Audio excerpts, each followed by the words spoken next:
Found this little cabin on our way into our destination lake. It's locked with a spoon. Yeah. Cute. Some stove, some bunks. Let's see what's for dinner. Flour. Flour. And bleach. Tidy up a little. Let's do our part. Onward.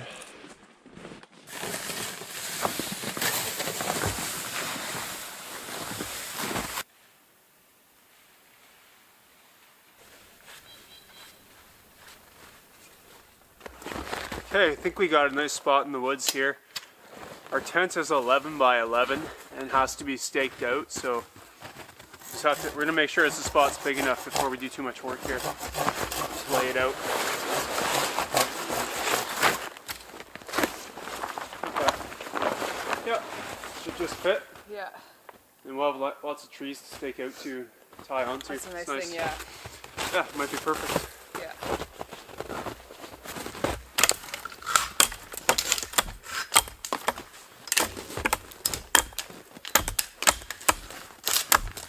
This is our stake, so it's our center pole. We used to have one, but it's just easier than hauling it in. We just find it's not too hard to find something long and straight in these woods.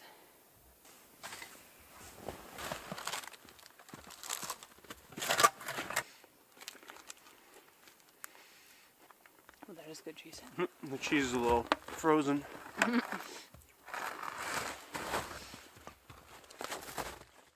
was minus 12 this morning when we left. It's supposed to be minus 10 tonight, so a nice moderate cold to warm up. That was a warm up for our season.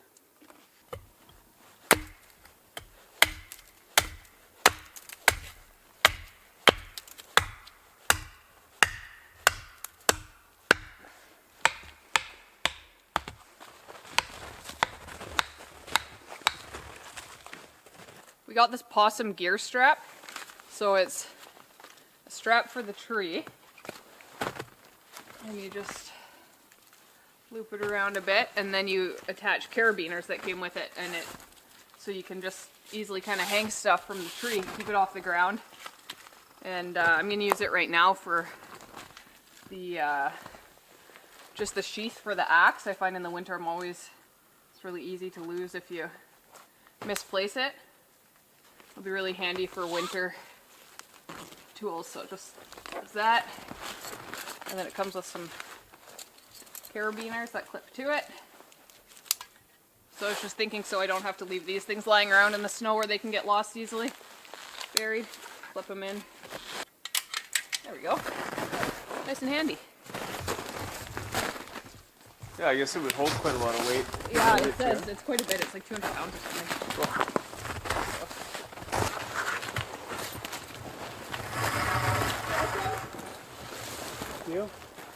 A little too tall. Take a little bit off. You think 6 inches? Yeah, about that. 8 inches?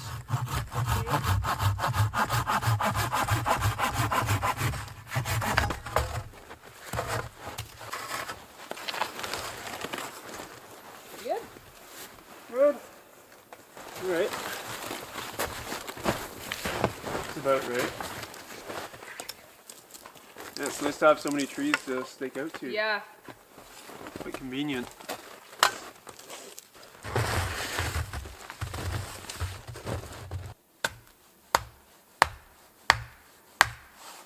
We heading in? I'm checking you out. I am checking you out. I am also checking you out. Welcome to my abode.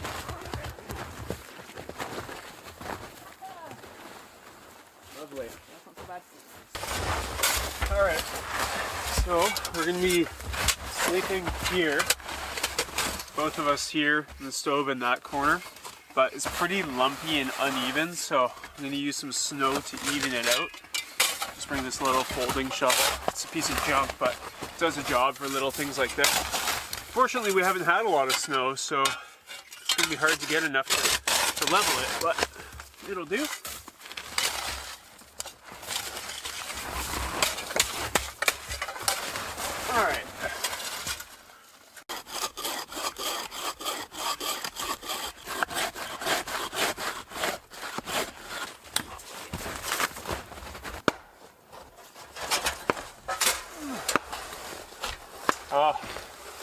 just love the light in here when the sun's beaming into it. Yeah, it's nice. Eh? It's just perfect ambient light. First night with the G stove.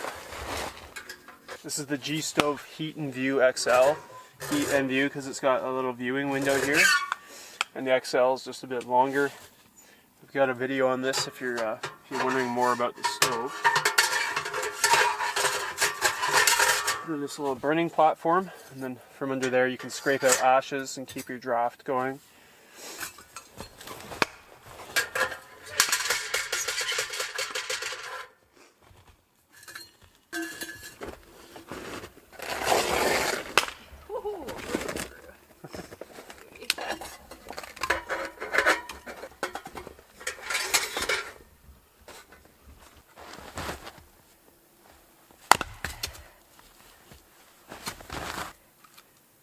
Spongy ground.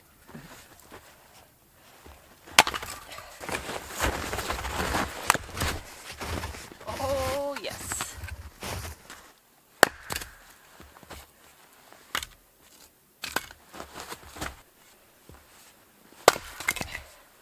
Do you want to explain why you stand so wide? Sure thing. So when chopping wood, really good safety tip that I learned when I was this big is to keep your stance really wide, because if you ever miss, it comes through. If it deflects, you don't want to be hitting a shin. So I'm standing like this, chop, and it slips, it can do some damage to my shin, so I try and go as wide as I can. Yeah, when you're a 5-kilometer hike in the bush, or more sometimes, you got to keep these things in mind. In fact, someone recently suggested that we get a tourniquet, which is a really good idea, and we're going to do it. Just like a little strap-on one. You can even do it with one hand if you were just sever your one arm. You can wrap the tourniquet around it, cut the blood flow to the artery, and then, you know, save your life. Yeah. Yeah, so that was my first lesson in wood chopping when I was a kid. First thing I was taught is to stand wide. Should be, yeah.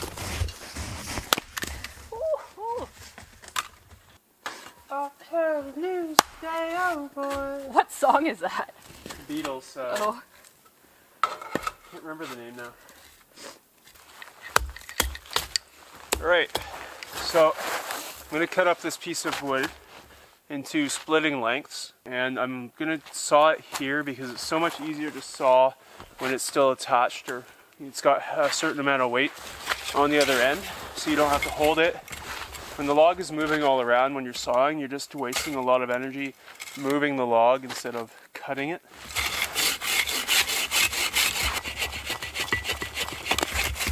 There.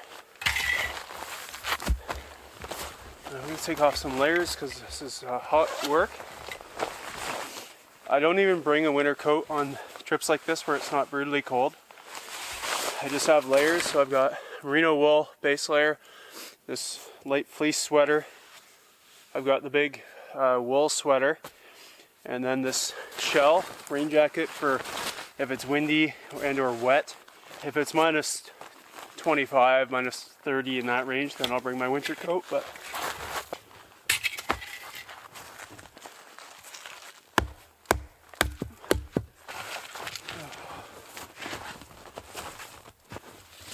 Nice work.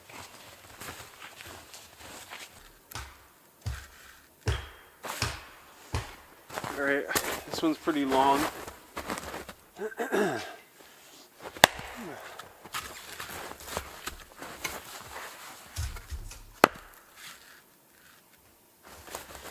Take a couple whacks.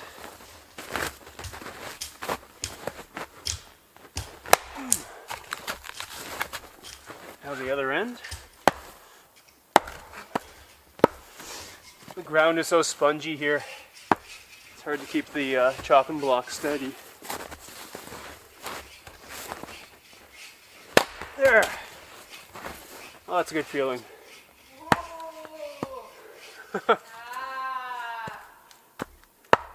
Thank you, Peanut Gallery.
pulled up some dirt there, so I'm still shallow. It's supposed to be perch, walleye, and pike in this lake. I've never been here before.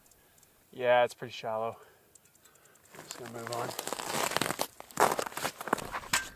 I'm about 1 kilometer out on the lake now. I think it's starting to get deeper.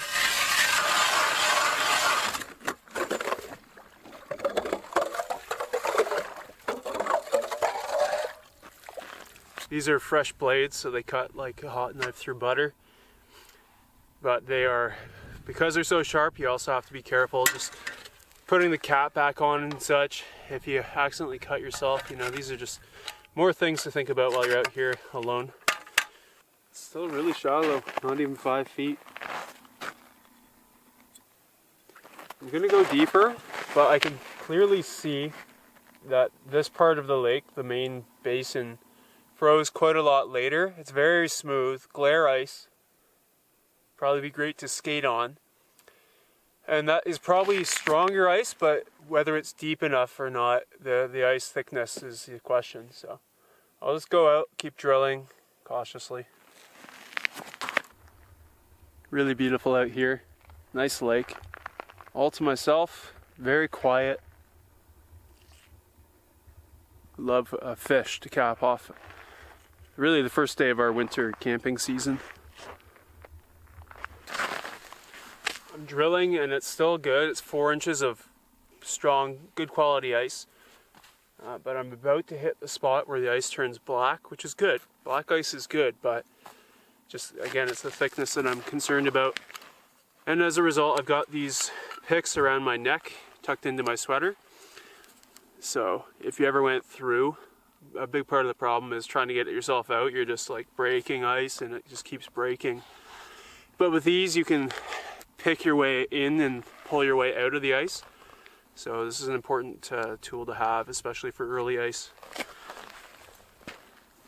Let's keep going here. I'm going to detach from the sled and go out a little farther. Just without this, if I did go through, it'd be really bad to be hooked into the sled. Especially if the sled also went through and was sinking. That would be really bad. I'm going to take my sweater off so I have something dry to change into if need be. I'm really not risking it here. I'm not trying to dramatize it. I just want to lay out these safety precautions. It's early in the season and stuff happens every year. It's really sad. So just things to think about.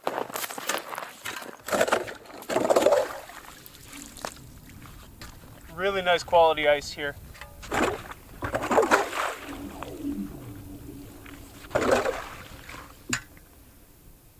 It's eerie out here. You can see right through it. If I caught a fish here, I'd be able to watch. Beautiful ice. Wow.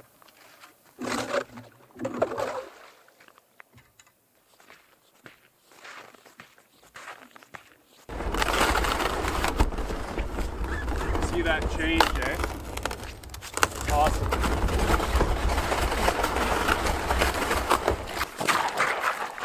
Crystal clear. We haven't had any snow lately, so when you get freezing temperatures with no snow, that's when you get this beautiful ice. Especially if it's, well, it has to be reasonably calm as well. But yeah, that's how clear it is. And the thickness, yeah, we're down to minimum safe ice here. For my standards, I would say everyone should look for 4 inches of good ice. The ice is giving off these big howls right now. I love it. Cracks as the sun's going down. Temperature's changing. There is one. It's going to be more and more as the sun starts to get lower. But it's just a beautiful sound. Amongst the silence of winter, it's haunting.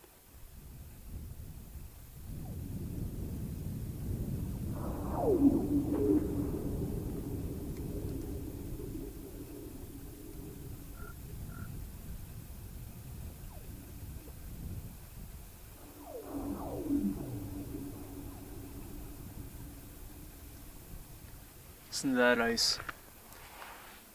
People who are new to sonar sometimes think this is like a fish swimming across. No. Everything moving to the left is historical. So if I lift my rod tip, it comes up, that historical record gets swept off to the side. It's constantly moving old records off to the left. This part here on the left is kind of like a flasher. It's providing me a relatively live view, not as live as a flasher, but of what's going on there. So before, if like a fish is rising off bottom, I might want to see it here on the right side first before it even gets to the historical. Like if it shoots in 7 feet of water, it's going to take a millisecond for a pike to shoot off bottom. So I'm usually looking right here. Just about to lose the sun over the horizon, and I told Aaron I'd come back by 4:30. So I was figuring I was getting close. I just checked my phone and it's 3:30. It's just such a dark time of year. Temperature's dropping too. It's about 10 to 4 in the afternoon. We're losing daylight. There's maybe an hour left. Here's the wood that John and I were able to process for this evening. I think it should be more than enough. I don't think we're going to keep the fire going all night. We're just going to use it this evening, cook dinner, get it nice and hot before we go to bed and fall asleep warm. And then should be some wood left over. We can start a nice fire to warm ourselves up in the morning. I made us this nice little bucket of kindling, some really fine split stuff, and I went and found some birch bark. So I think I might get it lighted up now and get things warming up, so that we'll be ready to start dinner when John gets back from fishing. I'm loading it up with some birch bark. And then I've got this really fine split stuff that I split with a hatchet. It's a small little stove, but it's supposed to be pretty airtight and efficient, so we'll see how true that is.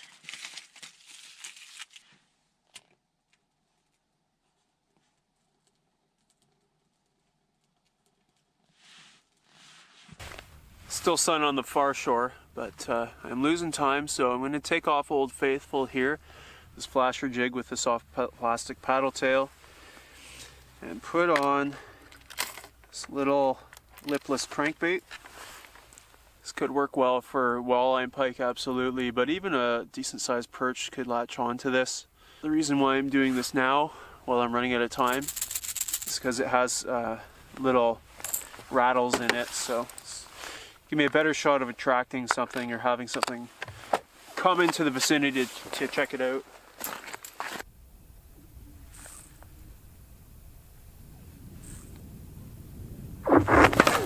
Holy crap. Oh, that scared me. I don't know how much the mics picked that up, but man, that's unnerving. It's just a black abyss beneath you. My heart's pounding right now after that. It just sounds like it's splitting directly beneath you, but it's not. I'm gonna get out of here, retreat to a bit deeper ice, and fish one more hole on my way back.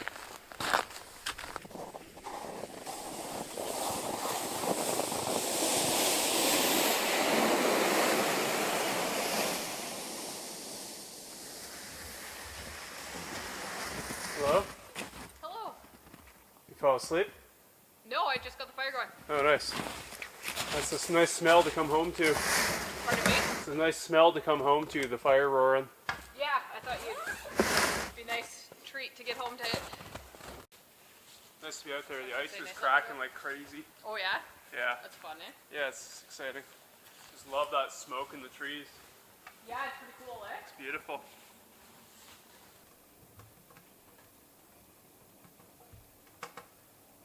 Dinner's gonna be amazing. Oh, I'm hungry now. Yeah, me too. Let's do it. Stroganoff! Champagne! Okay, we're all set here in the hot tent. The stove's going. It's nice and warm in here. And it's time for Stroganoff. Making a really nice dinner. And we're both pretty hungry.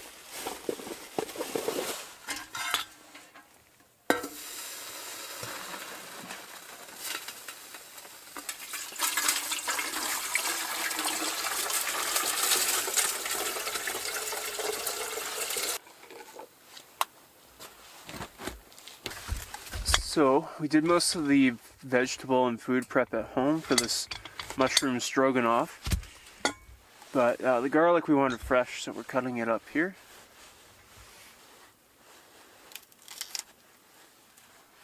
So we're doing this meal in this Mengrills pressure cooker.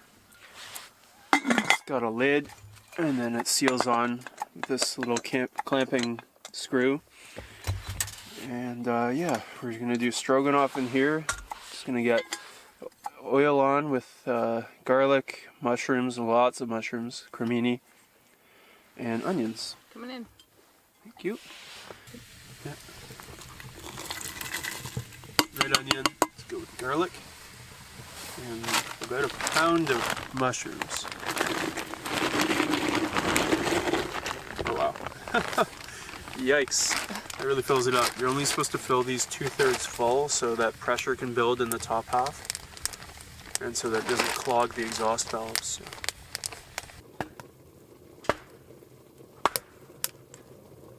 Here we go. Oh yeah. So this is, I finished another semester of grad school. Our anniversary's this week. And first time this winter in the hot tent. And we need it in the recipe. That too. Quality control. Adequate. Safe, yeah, no poison. Oh yeah. All right. So we need a 1/4 cup of that. Good. Probably plenty. Okay, and the broth, vegetable broth, a bit of flour, mustard. Mustard right in. I'm just using a big stick to stir because it's just more effective than a little spoon we had. And then the rotini.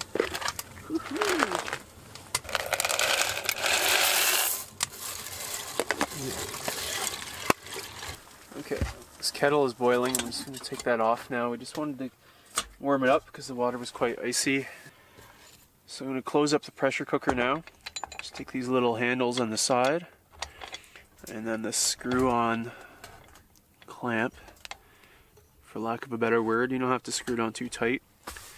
That secures it. Now the pressure builds, and then it'll release through these valves. And I think this is an emergency valve as well, if all else fails. This pressure cooker is just shooting the excess pressure into the air, and it's just beautiful.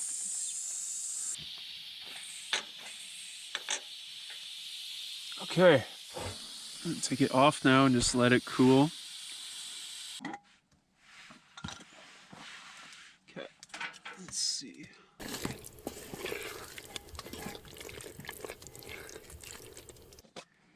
Some sour cream. I think this is pretty much bushcraft, using a wooden spatula. I think we're pretty bushcrafty here. Yeah, this is bushcraft. No luxuries here, folks. Doesn't every bushcrafter use a pressure cooker? Oh my goodness. Get in my belly. Waiting is such sweet agony. Oh, that's quite satisfactory. That's pretty gourmet. Oh my. If that doesn't pull the bears out of hibernation, I don't know what will.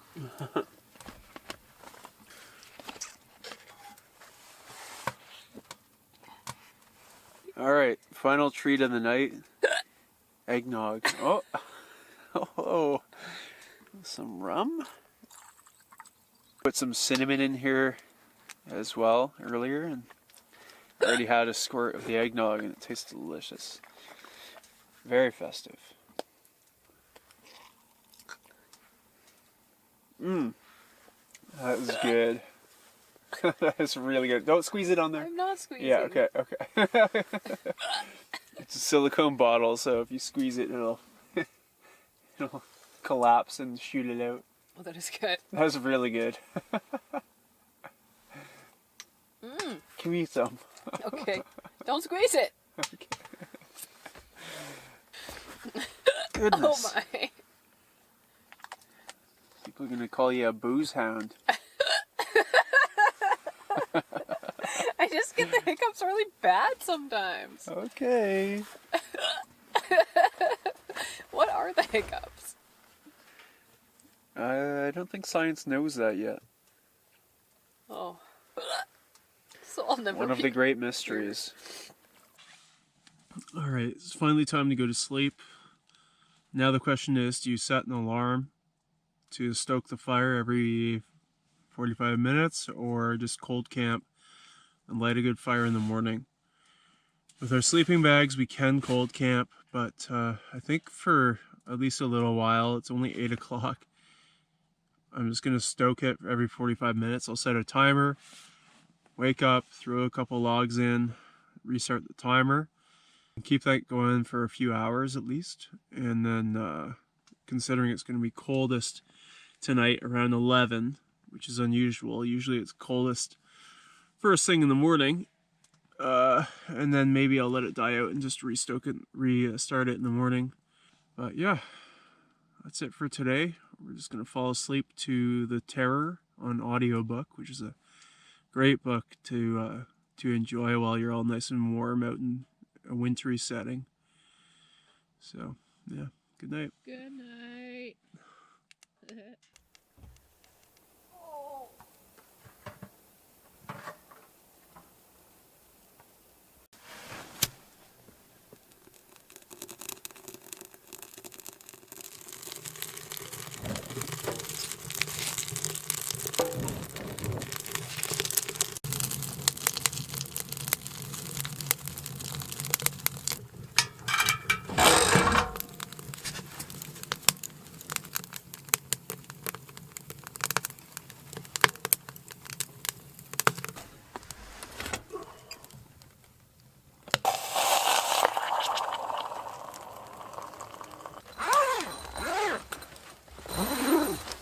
Finally getting light out there. Finally getting light out there. Yeah. 16 and a half hours of darkness. Some onions frying here. Frozen onions.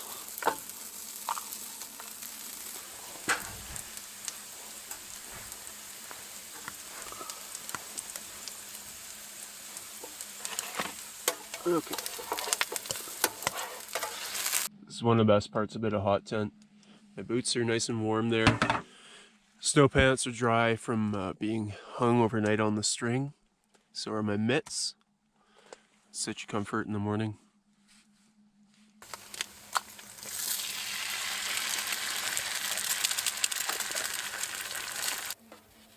Boop. Yeah, we're just warming them on the side because if you put it on here, it'll burn in literally 1 second.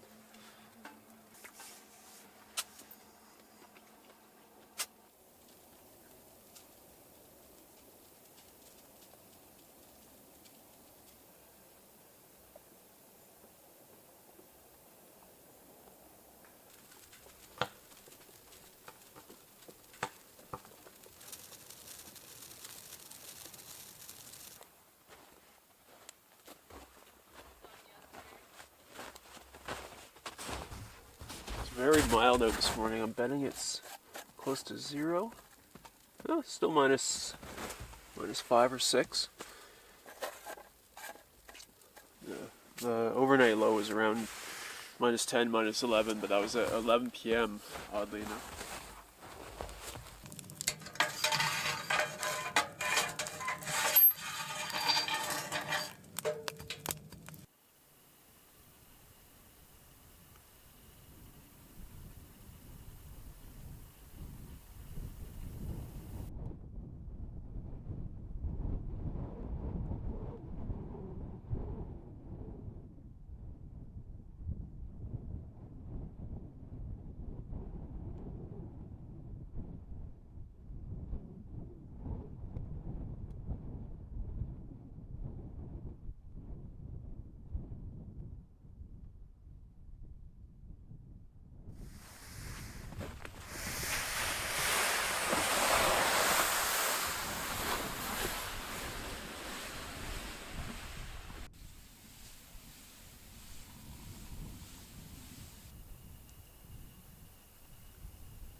gonna give it one more quick try before we pack up.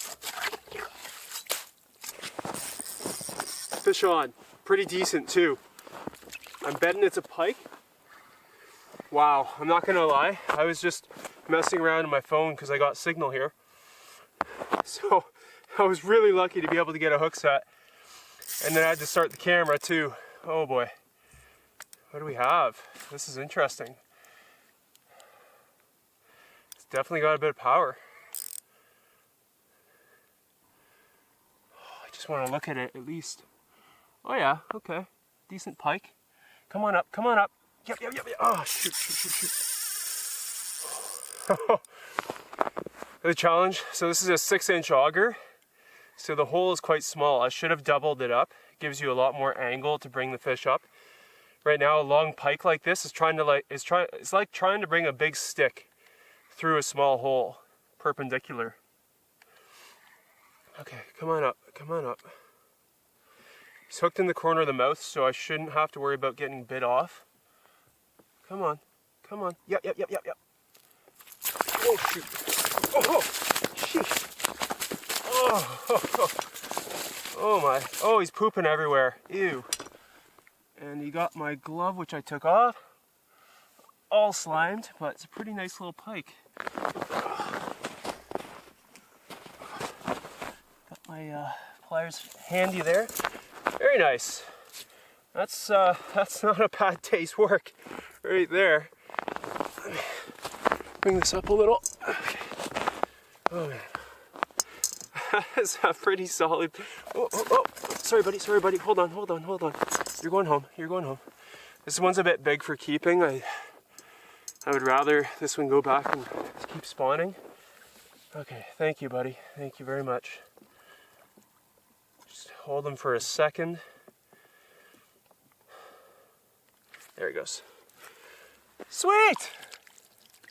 Yeah, buddy.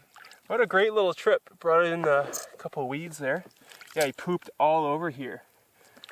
So, yeah, I'm really just washing my hands in pike poop right now. I can see it. It's all particulate poop in my hole. Oh, those words just came out of my mouth, didn't they? Wow. You've gone and you've ruined it. Shucks. Delete the footage. Whew, okay, that gets your hands cold. Sick! Oh man, that gets you pumped about ice fishing at the start of a season. Ice fishing can be so boring. I really prefer summer fishing, of course, but when ice fishing is good, man, it is a lot of fun. I am pretty pumped. Because the ice is so thin, it's like, it's not bad here. It's like 6 inches or so here, where I'm fishing right now. I'm just going to drill another hole somewhere else where it's not covered in poop. Wouldn't mind rinsing my hands in some clean water. Just going to move over a few feet, but I'll stay in this spot for sure. So I'm literally just moving a few feet. I just drilled one hole but didn't punch it through. If you're going to double up holes and drill 2 side by side, if you let the water come up, it gets all slushy in there, and as you're drilling, instead of dry ice shavings, you have now wet slush, and it's much harder to drill. Okay. That second one I push through now. Go back to the first, punch it through. Now we got a doubled up hole. If I'm dealing with fish like that, I wasn't expecting that. I was thinking maybe small pike, maybe a walleye or perch. So yeah, this will help. So that's the deeper part of the lake, the other half there. That point here is kind of the division in this lake. After that point it really drops off. And then this end is very shallow. And I situated myself today right in the middle, in the transition. So fish might be hanging out more in the deeper section in the winter. But with this early ice, I would not be surprised to see some fish cruising into the shallows. That pike came on this little lipless crankbait. It's not a big one. But these stripes on it, they glow. I think they have a UV finish. It's Snow's coming down pretty hard. It wasn't even forecasted, so I'm gonna get back and we'll start packing up. I'm satisfied with this little outing.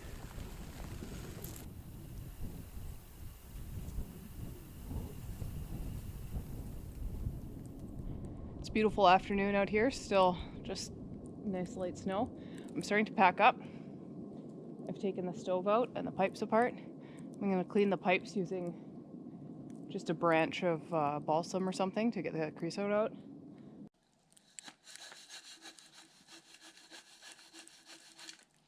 There's so much work out here, but there's also a lot of work even before we come out here, and that's something that you guys don't see, and that's just like all the food prep and gear and everything like that, and grocery shopping, and John actually does most of that. Partly because he's good at it, partly because with school and work for me, it's just can be a lot to even, I have to work really hard to get ahead to get out for a weekend, so he's a gentleman and picks up that part of the workload, but yeah, out here we're pretty 50-50, we both work really hard, but at home a lot of the prep work, John actually does most of that. Dehydrating in the summer. Hello. Hello. Look who's home. I'm just talking to my friend. The internet.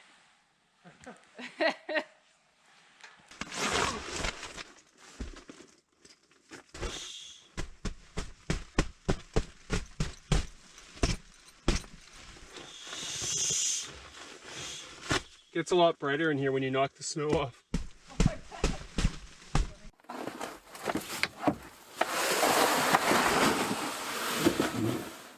Like, we didn't even use half the wood, not even close. No. We burned so little of our wood that we're just taking it back to the trail so that other people can potentially use it.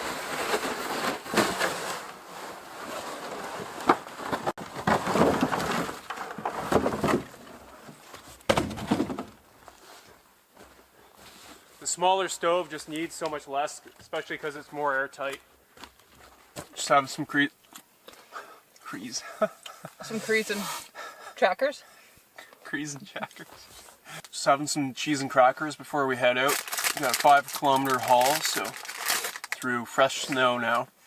So it might be even a little harder. But we lost some weight from water that we brought in and some alcohol. So, but what a perfect first weekend of our winter. It was perfect.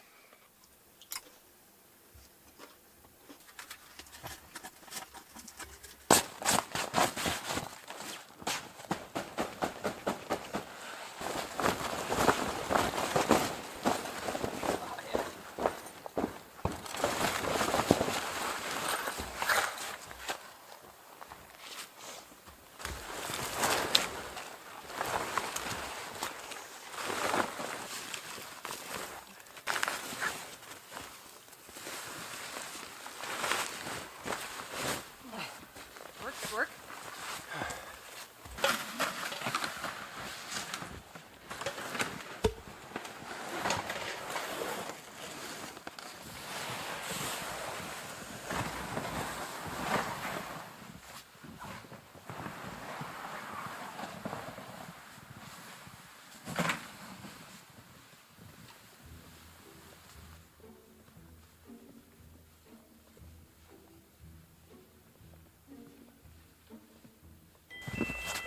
Have a good winter, folks.